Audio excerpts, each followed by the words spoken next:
Welcome back. I'm still talking to Talk's international editor, Isabel Oakeshott. We're going to talk about two-tier policing now, Isabel. And a guy called Rick Pryor, last week, I believe it was interviewed by Talk's very own Alex Phillips, our colleague and friend. Let's just remind ourselves of Rick is the chairperson of the Police Federation for the Met Police here in London. So he's basically their union representative, but he's also a serving copper. But what he talked about was the fact that coppers, young coppers, most coppers out there on duty on the beat are terrified, are frightened to challenge, to confront people of colour, ethnic communities, because they fear they may be charged with racism, as they so often are, and the Independent Office of Police Complaints won't back them up because it traditionally finds against coppers in these circumstances, and they'll lose their jobs. So what Rick is saying, this is a terrible scourge because we've got coppers who are afraid to do their jobs lest they lose them. Let's remind ourselves of Alex talking to Rick Pryor last week.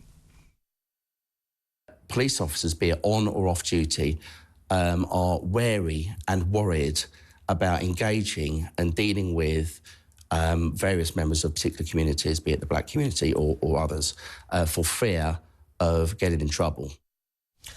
So, guess what? For saying that, Isabel, today, just a couple of hours ago, Rick Pryor has been suspended by the Police Federation, by the union, for making comments that are not appropriate. What he's saying is the truth. You know, and the union should be backing up coppers, not firing the guy who spoke out for them. So now you've got that Met Police Chief, I was going to call him a name then, but I better not. You've got that man, Sir Mark Rowley, the leader of the Met Chief Police, saying there's no such thing as two-tier policing. You've got the Prime Minister staring the nation in the face and saying, no, it's not an issue. We know it's an issue. It's two-tier policing, but this is about two-tier policing for the police. They too face two-tier policing. This guy says the truth, and he's been suspended by the union. What's going on? I mean, he's just become a human demonstration of exactly what he was saying happened, hasn't he? I mean, he's just literally proven his own point. You cannot speak out if you're an officer. You can't do anything. I think we're in a really, really bad place here with the way we treat our police. Now, I've been very critical of the police in recent years. I was particularly appalled by the way they managed the COVID crisis and the way that they failed to exercise discretion when following their orders to, arrest people for going for a walk in the hills during the COVID crisis. But those were times then, and we're now talking about times now. And what we are dealing with now is a police force across the country that is not confident in its ability to deal in an even-handed way with law and order issues because it is afraid of being accused falsely of racism. And even now, we see that you can't even articulate that fear without being suspended. What the actual hell? I know, and as I say, Rick Pryor technically is still a serving officer. So, I mean, I would not condone it, but I might sort of at least see a certain logic that the police, the official police, who don't like to admit the truth that there is two-tier policing, might suspend him for saying publicly that there is. But the union that he works for, the union that represents police officers, I mean, am I missing something here? What is the point of them if they can't stand up for their own colleagues and articulate this stuff? And, this is not in anybody's interests. And what will it have? It will have a completely chilling effect on anyone else who wants to blow the whistle on anything. And it's not like Rick Pryor was being offensive, undiplomatic, excessive, exaggerating, rude, or any of those things. He spoke in very measured terms in very gentle, considered fashion about an issue that should concern us all. And for that, he appears to be paying a ridiculous price. So look, I don't know what we're going to have to do about this, but we're going to have to do something about it. This guy needs to be supported.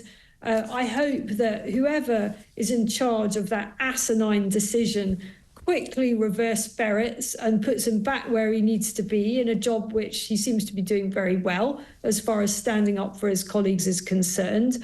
And that people have a long, hard think about what kind of society we want to live in. And let's talk about what Rick was talking about. His actual words were that officers are not engaging with people for fear of complaint and suspension. And what he means is that when coppers, like stop and search in particular, or when they try to arrest someone of colour, from an ethnic community, Muslims, whatever. I mean, so often in these circumstances, the arrestee, the suspect, will say, oh, well, you know, they called me a racist name, or this is clear racism.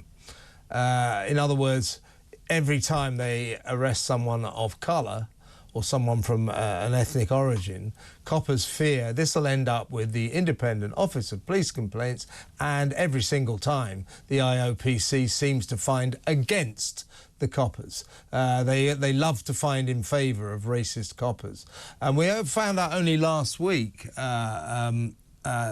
Isabel, that do you remember the case, I think it was back in 2020, where those two black athletes were arrested because two coppers stopped them, stop and search, because they said they smelt cannabis. The two athletes said that's an absolute lie, and they're picking us because we're black, because we're people of colour. And those two officers were fired. They were fired. And because the IOPC, of course, decided that they had indeed completely invented the aroma of cannabis for racist reasons. Now, only last week, after 3-4 years, a tribunal found that they weren't lying. The chair of the tribunal said it was irrational and absurd to say that these fine, distinguished officers would make up such a thing, and therefore they were reinstated and they've got full back pay. And that's what happens time and time again. I think I might have spoken to you about it. I want to know what happens to those two athletes, because inherently, implicitly in this tribunal's verdict, they lied. And their lies ruined two officers' lives. This is all out of kilter. This is all wrong. This is a disgrace. Yeah, well, in other areas of criminal law, you do have repercussions for just making stuff up. For example, when you come up with a false rape allegation that is demonstrably false, you can find yourself, quite rightly, imprisoned for wasting police time and besmirching the good name of whoever it is that you have completely fictionally accused. So maybe it's come to the point where we actually need to have proper repercussions for people who just throw this stuff around, because not only is it defamatory in many cases of the people concerned, it actually massively ruins lives and careers. And I'm sure it's a very nicey, easy way out to say, oh, is it 'cause I is a different colour to you? But actually, that shouldn't be just a little excuse that can be wheeled out and gets you off the hook for an awful lot of things. Of course, there are a very, very tiny minority of cases where people really are wronged because of the colour of their skin.